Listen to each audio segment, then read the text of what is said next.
Now, today is the anniversary of legendary musician and anti-apartheid activist Miriam Makeba's address to the United Nations. So allow us to set the scene for a moment. A young Makeba is making headlines for her vocal talents. She'd been touring the world then in 1960 when her mother passed away. Makeba tries to return to South Africa to attend the funeral, only to be told her passport is invalid. She's no longer welcome in the country. Now, these events and many others led to her using the spotlight to explain the horrors that black people faced under apartheid. In 1963, Makeba addressed the United Nations Special Committee for the first time. Let's take a look, listen.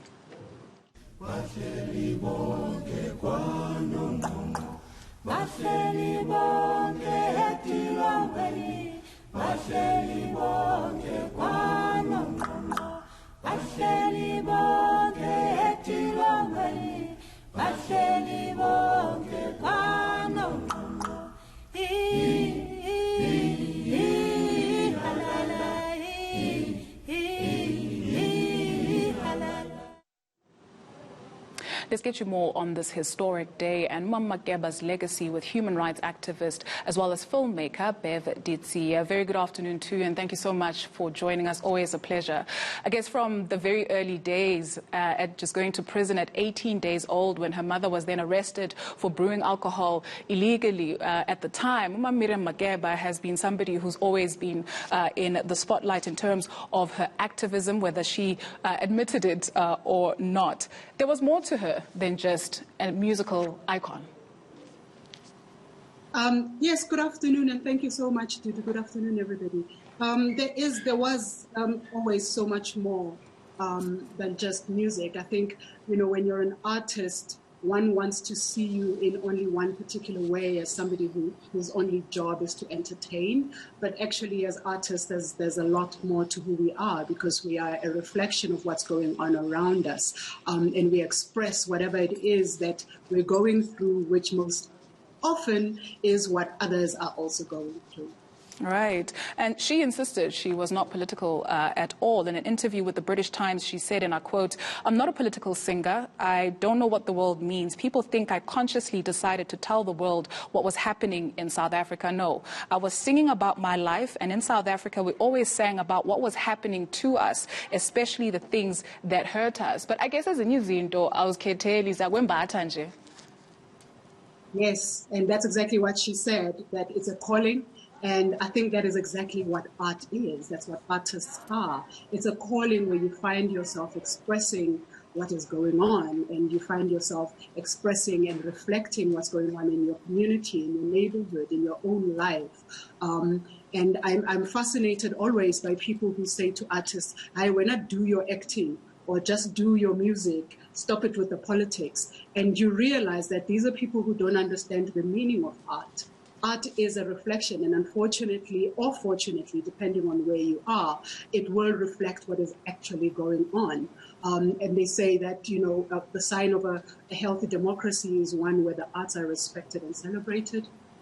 And so it tells you everything it needs to say about where we are in our own country, even so many years after apartheid is supposedly over. Let's expand on that. I mean, the sounds of resistance for many like herself were less than romantic. When you come to present day South Africa and you look at the role of artists or how artists are treated in this country, would you say that you're appreciated? No, not at all. I think right from beginning as artists, we have never really been seen or respected, which is quite ironic if you think about the role that arts played in the liberation of this country.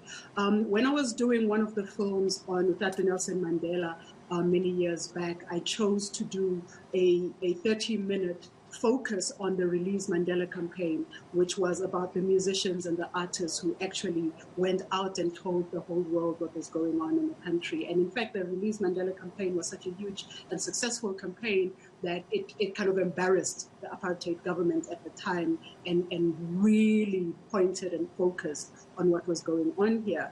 And post-liberation, some of the same artists who sacrificed themselves and their lives and their families' lives were the ones that were not seen. You could just see it in how a lot of the music shows and concerts that came into the country post-1994 were predominantly American, where South African artists were very few and were treated really badly, from backstage to in the media, where the headliners were getting the millions and the South Africans were getting a pittance. You already started seeing the trend right then, and that trend has not necessarily changed. Even now, artists are expected to just entertain, and if you don't just entertain, you're marginalized. And I really think that's one of the reasons why you have so many more celebrities that are now being called artists, while real artists are being pushed aside, because obviously there are those who will follow the money, and then there are those who stay with the art. And the artists are the ones that are suffering the most in our country right now. Because, you know, while things are opening for everyone else, art and the artists are not able to operate. The irony in what you're saying is that South African artists are so appreciated abroad, and in South Africa we appreciate things that come from outside. What would you say, you know, to the rest of the community and people who are just saying, hey, I don't even know what to do now? You mean to the artists themselves? That's right. I think artists continue to create art. Right now, during lockdown, whether we're talking level 5 or 3, many of us that are cooped up in our homes, in our corners, are creating art. Artists, that's what we do. There's nothing else to do but to continue to do what we do, even while artists starve.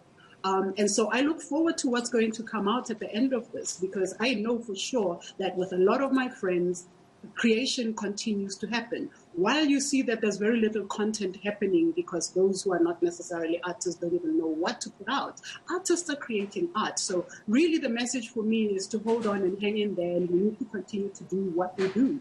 Whether we get the support or not, it is unfortunate. I mean, you look at Patricia Majalisa, passed away not too long ago, a few days ago. She's celebrated throughout Southern Africa, but South Africans did not even blink. There was not even a blink that Patricia Majalisa passed away. That is sad. That is how sad this is. But we continue to do what we need to do. Bev Ditsiye, take heart. Thank you very much for your time this afternoon. Human rights activist and a filmmaker, Beverly Ditsiye. Let's take you out on this. I ask you and all the leaders of the world, would you act differently? Would you keep silent and do nothing if you were in our place? Would you not resist if you were allowed no rights in your own country because the color of your skin is different to that of the rulers? And if you were punished for even asking for equality? I appeal to you, and through you to all the countries of the world, to do everything you can to stop the coming tragedy. I appeal to you to save the lives of our leaders, to empty the prisons of all those who should never have been there,